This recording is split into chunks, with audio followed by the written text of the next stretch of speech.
মাগো হাতুড় দিয়া পাথর কুচি যেমন কইরা করে হায়, তেমন দুঃখের হাতুড় মাগো মারছে মানুষ কলি যায়।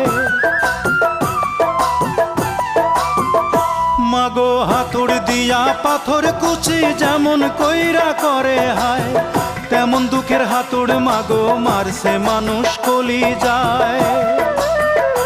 মাগো অনেক ক্ষুধা পেটে আমার, মাগো অনেক ক্ষুধা পেটে আমার, দিস মাগো ভাত পুরা থাল। মায়ের সাদা দুধের মতোই জীবন ছিল নির্ভেজাল, মায়ের সাদা দুধের মতোই জীবন ছিল নির্ভেজাল। আমি ল্যাংটা ছিলাম ভালো ছিলাম, আমি ল্যাংটা ছিলাম ভালো ছিলাম, ভালো ছিল শিশুকাল। মায়ের সাদা দুধের মতোই জীবন